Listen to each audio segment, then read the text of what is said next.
Assalamualaikum warahmatullahi wabarakatuh.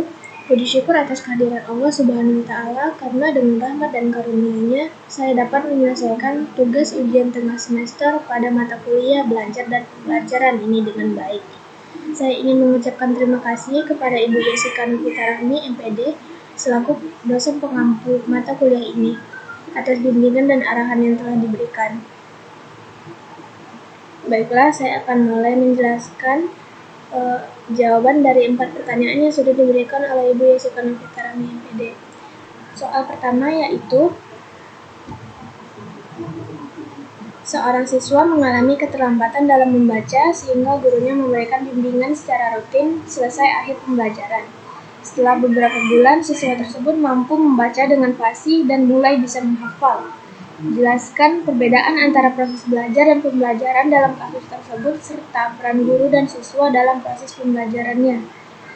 Nah, pada kasus siswa yang mengalami keterlambatan membaca lalu menjadi lancar setelah dibimbing secara rutin, ini terlihat jelas perbedaan proses belajar dan pembelajaran sebelum dan sesudah mendapat pendampingan dari gurunya. Sebelumnya, siswa ini belajar tanpa arahan khusus, sehingga kemampuannya berkembang dengan lambat. Proses pembelajarannya pun masih bersifat umum dan belum menyesuaikan dengan kebutuhan siswa tersebut.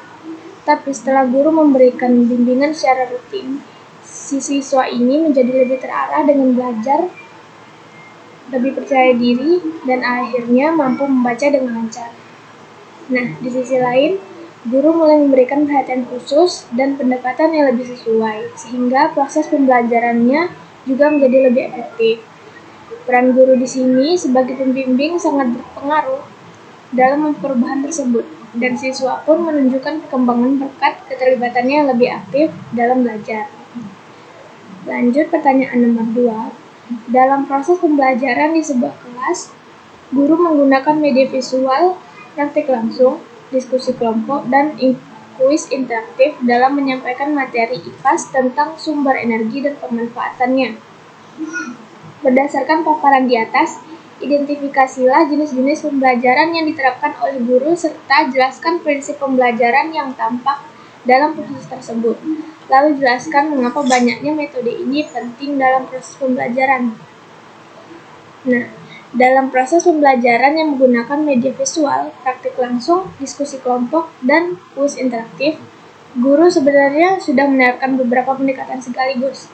Media visual mendukung pembelajaran visual, praktik langsung mengarah pada pembelajaran berbasis pengalaman, diskusi kelompok mencerminkan pembelajaran yang kooperatif, dan kuis interaktif termasuk pembelajaran yang melibatkan keaktifan seorang siswa atau beberapa siswanya.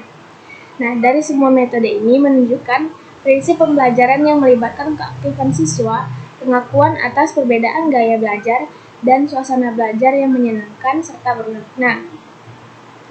Penggunaan berbagai metode tersebut sangat penting karena tidak semua siswa kan belajarnya itu dengan cara yang sama. Jadi pendekatan yang bervariasi, pembelajaran jadi lebih dinamis, siswa jadi lebih mudah memahami materinya, dan motivasi belajar mereka pun menjadi meningkat. Soal yang ketiga yaitu, guru memberikan hadiah kepada siswa ketika dapat menjawab pertanyaan dengan benar. Sedangkan di kelas lain, guru menggunakan peta konsep guna membantu siswa memahami jenis-jenis alat indera manusia. Jelaskan perbandingan pendekatan behaviorisme dan kognitivisme berdasarkan 2 kasus tersebut, serta bagaimana masing-masing teori menjelaskan proses perubahan perilaku atau pemahaman siswa. Jadi, saat guru memberikan hadiah kepada siswa yang bisa menjawab dengan benar, pendekatan ini tuh disebut sebagai pendekatan behaviorisme. Kenapa? Karena pendekatan ini menekankan penguatan dari luar untuk membentuk perilaku tertentu. Hadiah yang diberikan itu berfungsi sebagai penguat positif agar si siswa ini termotivasi untuk mengulangi perilaku yang pengajar atau guru inginkan. Contohnya dalam kasus ini yaitu perilaku menjawab pertanyaan dengan benar. Sementara di kelas lain, guru itu menggunakan peta konsep menerapkan pendekatan kognitivisme, yang mana Pendekatan ini berfokus pada cara siswa memproses informasi di dalam pikirannya. Nah, kognitivisme ini membantu siswa memahami dan mengorganisasi informasi dengan lebih baik. Jadi perbedaan antara kedua pendekatan ini, behaviorisme itu cenderung membentuk kebiasaan melalui stimulus atau respon dari siswa tersebut. Sedangkan kognitivisme lebih mendalam karena menyentuh proses berpikirnya. Keduanya sama-sama bermanfaat tergantung pada tujuan dan kondisi pembelajarannya. Saya lanjutkan kepada soal yang terakhir, yaitu seorang guru mendorong siswa untuk mengemukakan pendapat tentang beberapa isu sosial dan mengajak siswa membuat proyek sosial bersama sebagai bentuk pengamalan nilai-nilai Pancasila. Jelaskan bagaimana pendekatan humanistik dan konstruktivisme tercermin dalam kasus tersebut, serta bagaimana dampak positif dari penerapan kedua pendekatan tersebut terhadap pengembangan karakter dan pemikiran kritis siswa. Nah, pada kasus ini, guru yang mengajak siswa berdiskusi tentang isu sosial dan melibatkan mereka dalam proyek sosial, terdapat penerapan dari dua pendekatan sekaligus, yaitu pendekatan humanistik dan konstruktivisme. Pendekatan humanistik ini terlihat dari bagaimana cara guru itu memberi ruang bagi siswanya untuk mengemukakan pendapat dan dihargai sebagai individu.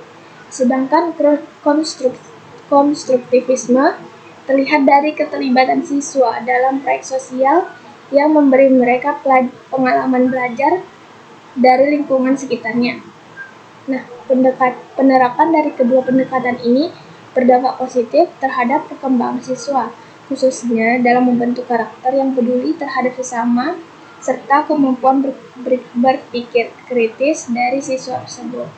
Siswa tidak hanya belajar memahami materi, tapi juga belajar berpendapat, bekerja sama, dan peka terhadap permasalahan sosial yang nyata di sekitarnya. Baiklah, itu saja yang dapat saya sampaikan dan saya jelaskan dari 4 soal tadi. Lebih dan kurang kata-kata saya mohon dimaafkan. Assalamualaikum warahmatullahi wabarakatuh.